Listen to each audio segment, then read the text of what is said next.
Mary Christina Wood said, "We love our children and nieces and nephews and grandchildren. We cannot be pessimistic. We have to do everything possible at this moment in time. And we have to forge ahead with courage and optimism. And ultimately, we have to be guided by the moral principles that were responsible for the founding of this nation."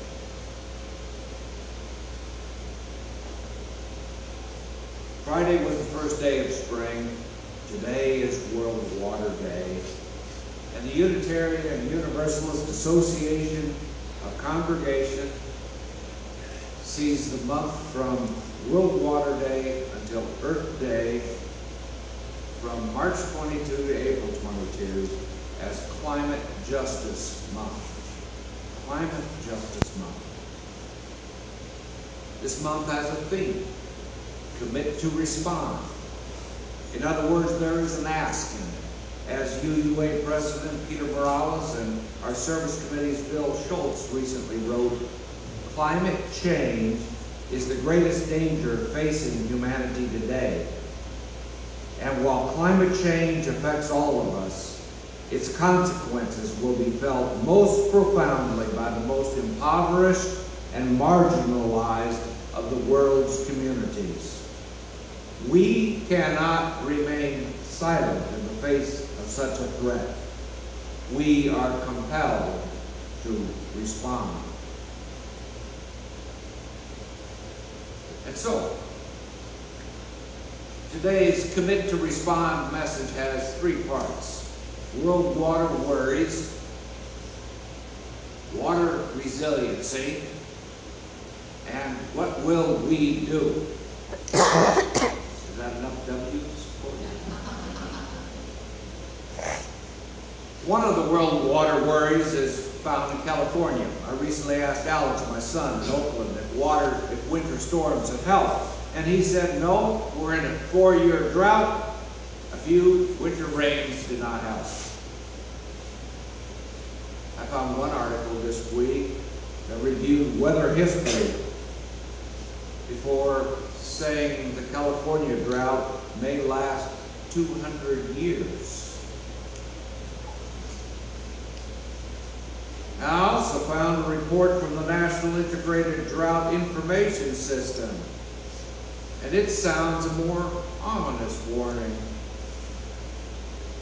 It says in Europe, while the British Isles showed some strong drought intensification, most of Central Eastern Europe showed improvement. In Asia, drought continues to be focused around Mongolia and northern India. The Thai government has designated additional resources for water projects and emergencies during the drought. In Africa, drought remains entrenched near the Eastern Horn, particularly around Kenya and southern Somalia. Drought conditions near the equator abated slightly. In North America, drought continues in the southwest and southern plains. In South America, conditions over Brazil eased slightly. Flooding rains impacted Sao Paulo, which has been hard hit by drought in recent months. In Australia, drought conditions remain relatively constant, with some drought intensification in the interior of the continent, and fire danger continues to be high across New Zealand, where water storage continues to fall, particularly on the South Island. All of these places, all of the continents of the world have sectors of land that are suffering from drought at this time. But I must tell you that my realization of the importance of water and water conservation did not need these drought statistics. It began when one of my college professors said that 21st century wars would not be fought over oil. They will be fought over water.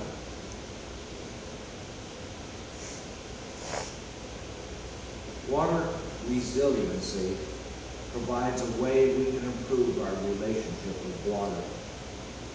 We need to promote resilience within water and wastewater systems, says Dr. Heather Smith. She is referring to conserving usage, expanding sources, desalinization is one option, and promoting a greater appreciation and attunement with nature. I like the idea of looking again at nature.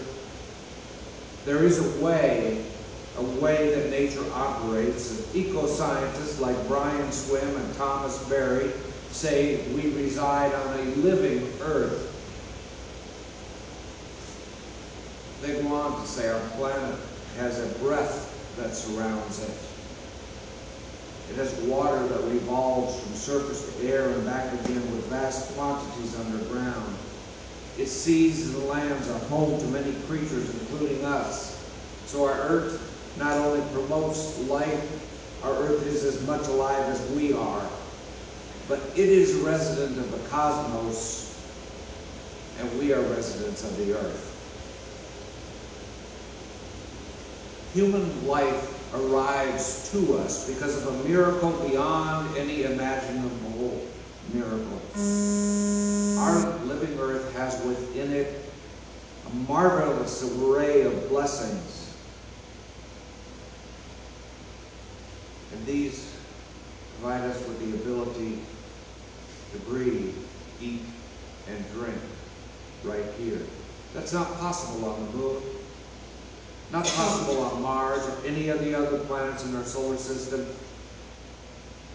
Although there are scientists searching for life somewhere out there in the cosmos, we have not yet been able to locate it. And so that tells me that we are miracles existing in a miraculous situation, giving us a miraculously beautiful chance at our human lives.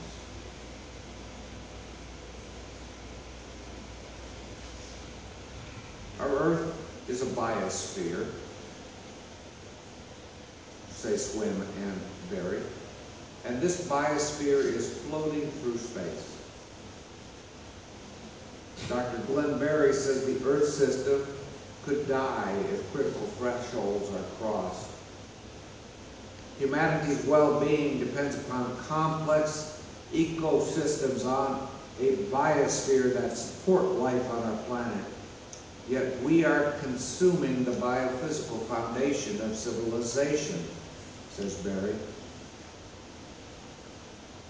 Earth can no longer be seen as a thing from which we take things and to which we return the things we no longer want. We have to move away from a thinginess with regards to our Earth. We have to move toward seeing it as a living system. Now it may be, as far as the other options, it may be possible to produce fresh water from seawater. I've been told they are already doing that in Saudi Arabia. Maybe our children can figure out a way that we can do that here. Conservation, should we conserve? I have heard people ask whether that makes any sense. The waters of the Mississippi arrive here from half of the United States. We have plenty of water in this area. We are not concerned about it. So why should we conserve? Well, it has been said that the optimist sees the glass half full, the pessimist sees the glass half empty, and the chemist sees the glass completely full, half in the liquid state and half in the vapor state. If you are an optimist, perhaps your glass reduces your need to conserve the water. Maybe you are a pessimist because of our world shortage, which also empties your glass, you see the need to conserve. Gets turned around there. It could also be that you are a scientist who allows both to be true and seeks a way to grow into right relationship with our water. I would suggest to you that the chemist sees the entire picture.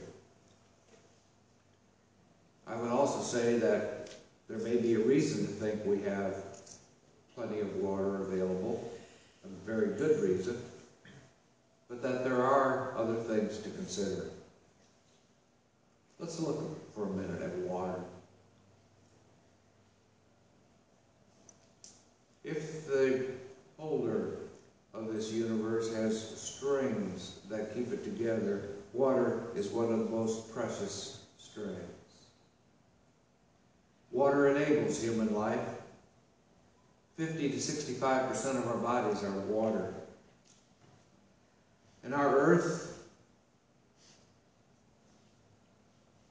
provides us one of the most ultimate life-making possibilities. We can see more clearly that it is part of our call as people of faith to live in right relationship with not only each other but also with our living earth, to live in right relationship with the creatures that share earth with us, and to live in right relationship with water. Conserving water is important because we are part of an interdependent web of all existence. Conserving water is important because it would be appropriate to teach our children to save it. We not always live in a place where water is readily available. Conserving water is important because we pay for our water. Less usage reduces the price for water and also affects our sewer rates. If you paid your water bill, you know that.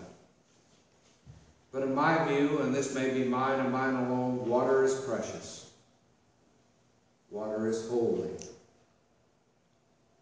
Water is one of the many divine gifts with which we are able to find our existence. I say a divine gift. Now there are people here with different ideas about divinity.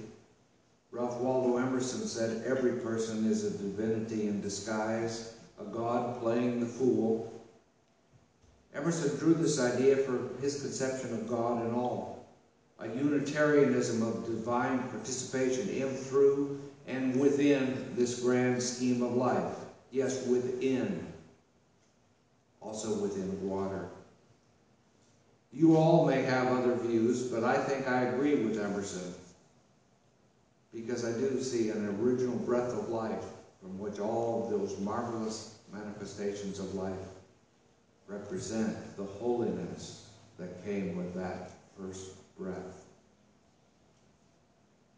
The most important concept, I quote, ever put forth was that matter, all matter, with no exception, from stone to star to starfish to student to sovereign, is as divine as all else in the cosmos, for all flows from consciousness, the Word that came before the world, and all in time will flow back.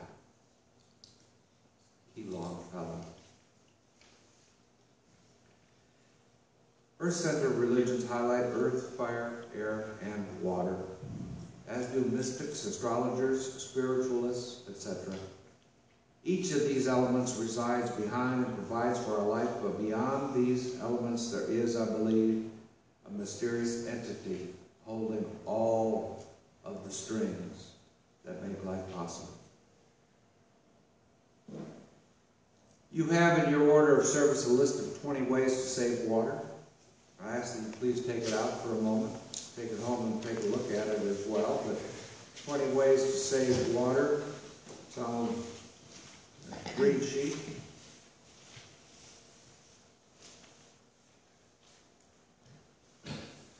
I always try to follow 2, 3, 7, and 10. Shrinking your lawn, we have no lawn. I know people who follow number 1 and 4. I do not. There are some great tips here to conserve water. I invite you to take them home and look at them more closely. But I have really been thinking about number 13 recently, installing a rain barrel. Our board once discussed water retention systems, which were put on hold, and then we were given a rain barrel. We have one out here. A rain barrel, I have read, provides water with no chemicals to our plants. A rain barrel also reduces the stress on sewer systems. A rain barrel, or several of them, would probably lead to dramatic savings on water and sewer bills. Global Green New Orleans, who say together we can create a clean environment one household at a time, go on to say that rainwater harvesting helps divert some of the water that would otherwise contribute to street flooding. We have 8 gutters in this church where a rain barrel could be placed. But this message is not about rain barrels. It is about crafting a more highly developed earth-centeredness. It is about climate justice. It is about our ability to commit to respond. The Reverend Karen Brammer is the director of the Unitarian Universalist Association's Green Sanctuary program. She and I worked together several years ago, and she was in New Orleans last week for the ARE Drum Healing the Waters Conference. While there, she told me that her experience at CCUU in 2006 changed the direction of her ministry. She saw the difficulty this church was facing and bore witness to our forward momentum. Seeing and feeling our zest for our church life led her to shift her attention and focus, and that ultimately led her to working with the Green Sanctuary program. One local UU who heard of her work with Green Sanctuary said, "Have you been out to Community Church? They certainly must be one of our green sanctuaries." Well, we are not one of those green sanctuaries. We have not applied even to be, because carbon reduction, which we have mastered, is just one step. Other steps involve work with water conservation, a special emphasis in our ministry, and a focus on climate justice in our adult religious education programs. It's conceivable that we could be a green sanctuary. Very conceivable. And I lift that up for your consideration today. And I would say that today's message may lead us toward applying to the Green Sanctuary program. And I ask that we find a way to use that rain barrel, or several of them. Could we lift up the importance of water conservation here in this city, aligning with the Green Light program, showing our neighborhood our dedication to live in a 21st century right relationship with our earth? Is it possible to find a resilience within us that deepens our connection to water resilience? Are we ready to commit to respond to the challenges we all face as we look forward to life in the years ahead? There is much to do at our homes, in our church, in the organizations we support. May our prayer be that we develop a holy awareness of the steps to help build a better world, to help build a much better world. A much better world. May the love in your hearts find the love in the hearts of those around you. Namaste.